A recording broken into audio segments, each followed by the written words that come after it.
तो बॉस एक ताकतवर आदमी की खामोशी उसके गुस्से से ज्यादा भयानक होती है। आज मैं चाहूंगा कि आप सब इस कहानी को गौर से सुने, क्योंकि इतिहास में काफी कम ऐसी कहानियां हैं जिन्हें हम चाहकर भी नहीं भूल सकते, और ये उनमें से एक है।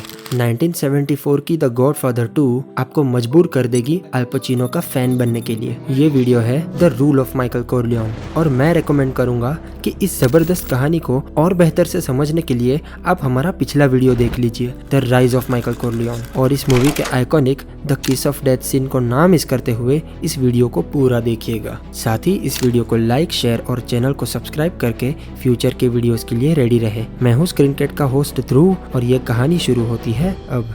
तो अब माइकल के राज की शुरुआत होती है।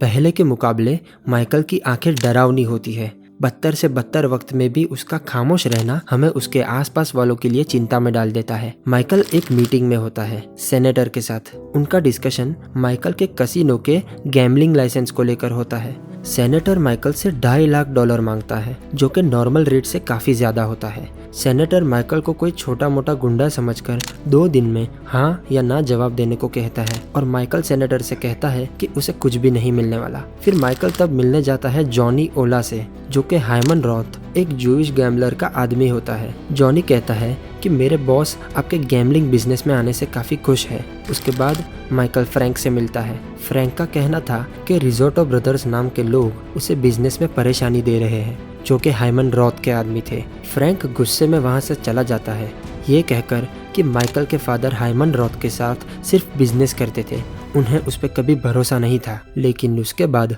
कुछ ऐसा होता है जो माइकल को कभी भी किसी पर ना भरोसा करने पर मजबूर कर देता है।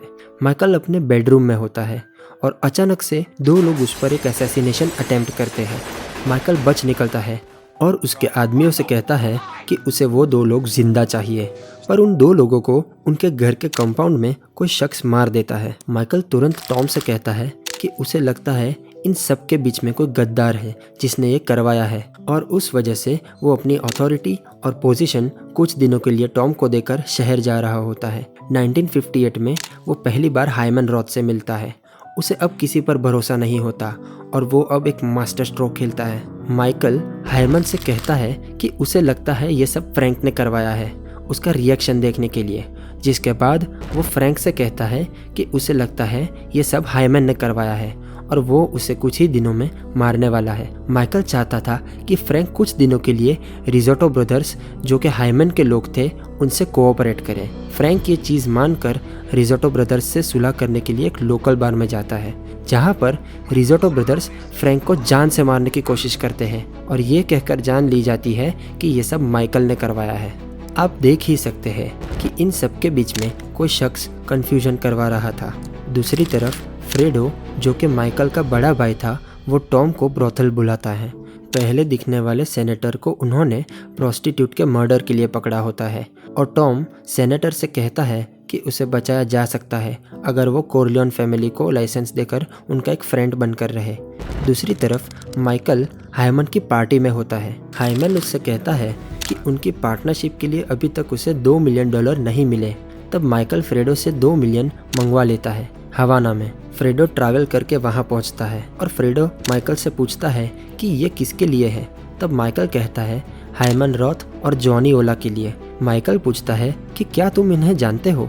तब फ्रेडो इनकार कर देता है। माइकल को अब किसी पर भरोसा नहीं था, जिस वजह से वो फ्रेडो को बाहर ले जाकर कहता है कि उसे हाइमन पर शक है और वो उसे मारने वाला है। तभी फिर से फ्रेडो कहता है कि वो उन्हें नहीं जानता। यहाँ से हमारी कहानी काफ़ी इंटरेस्टिंग होने वाली है, तो आप सभी गौर से देखिएगा। माइकल हाइमन को $2 मिलियन देने जा ही रहा होता है, तब वो हाइमन से पूछता है कि क्या फ्रैंक पर हमला उसने करवाया था, क्योंकि फ्रैंक को मारने वालों ने माइकल का नाम लिया होता है। तब हाइमन इस क्वेश्चन को अवॉइड करके माइकल से कहता है कि उसके खास दोस्त मो ग्रीन को भी तो माइकल ने मार ही दिया था। मो ग्रीन उन लोगों में से था जिन्हें माइकल ने फर्स्ट मूवी के एंड में बैप्टिज्म के वक्त मार दिया था। उसके बाद माइकल फ्रेडो से कहता है कि वो सेनेटर और जॉनी ओला को ये शानदार होटल घुमा कर दिखाए। फ्रेडो तभी भी जॉनी ओला को पहचानने से इनकार कर देता है। उसी रात को फ्रेडो ड्रंक होता है और वो चिल्ला रहा होता है कि इस जगह पर वो पहली बार नहीं आया, उसे जॉनी ओला ने ये होटल पहले भी रेकमेंड की थी। माइकल, जो कि पीछे ही खड़ा होता है, समझ जाता है कि यही गद्दार है। अपने शूटर को वो इशारा दे देता है कि हायमन और जॉनी को तुरंत मार दिया जाए। उसका शूटर जॉनी को ख़त्म कर देता है, पर हायमन, जिसकी तबीयत खराब थी, उसे हॉस्पिटल में एडमिट किया गया होता है।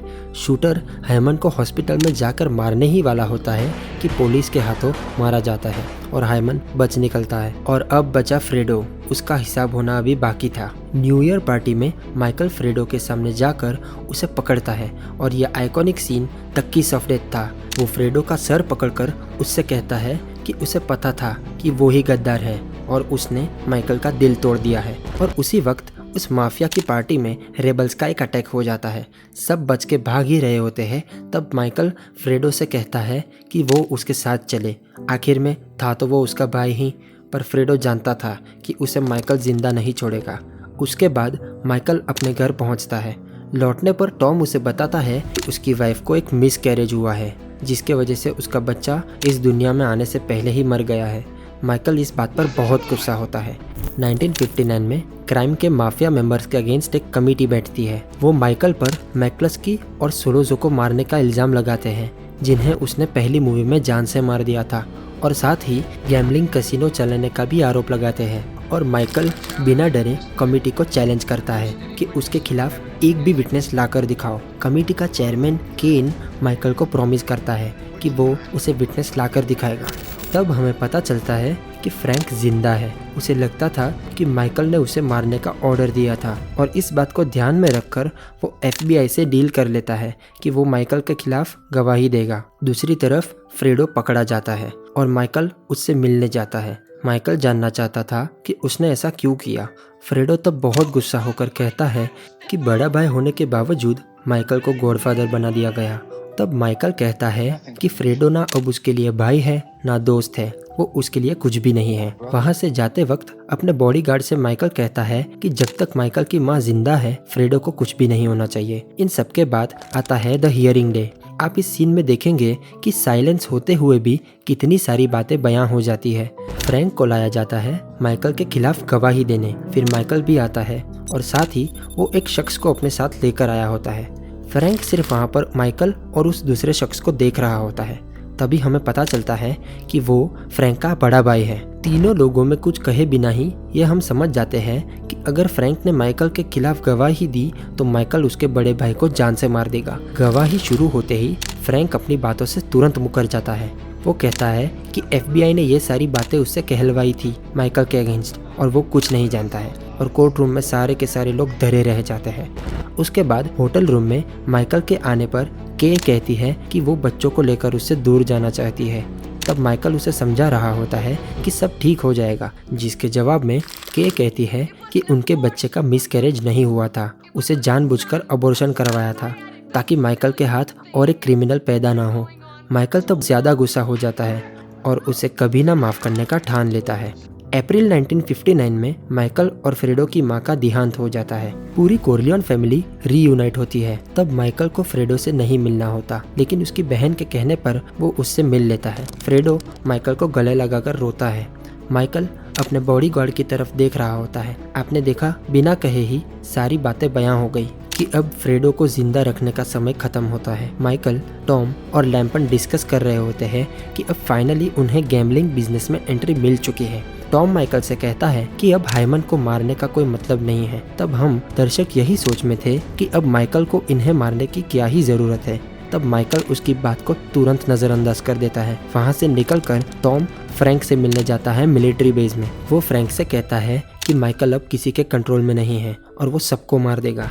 टॉम कहता है कि अगर वो सुसाइड कर लेता है तो उसे बिना दर्द की मौत मिल सकती है, पर अगर माइकल ने उसे ढूंढ लिया तो वो दर्दनाक मौत होगी। फाइनली हायमन, जो कि दुनिया भर में माइकल से भाग रहा होता है, वो सरेंडर कर देता है, लेकिन एयरपोर्ट पर माइकल के द्वारा वो मरवा दिया जाता है। दूसरी तरफ फ्रैंक सुसाइड कर लेता है। और फाइनली माइकल का बॉडीगार्ड फ्रेडो को फिशिंग करते वक्त माइकल के सुपरविजन में फ्रेडो को फिशिंग पॉन्ड के बीच में ले जाकर मार देता है। तभी हमें एक पास्ट का सीन दिखाया जाता है। 1941 में उनके पिता का जन्मदिन होता है। तभी केक आ जाती है और सब उनके पिता वीटो से मिलने चले जाते हैं और माइकल अकेला होता है। और फिर हमें प्रेजेंट का सीन दिखाया जाता है जहाँ पर माइकल अकेला होता है। इन दोनों फिल्मों को आज भी greatest movies of all time में रखा जाता है। अगर आपको वीडियो पसंद आई हो तो हमें कमेंट्स में ज़रूर बताइए। मैं जल्द ही आपको अगले वीडियो में मिलूँगा। तब तक सब्सक्राइब करें द स्क्रीन कैट को। हमारे साथ जुड़ने के लिए आपका बहुत बहुत शुक्रिया।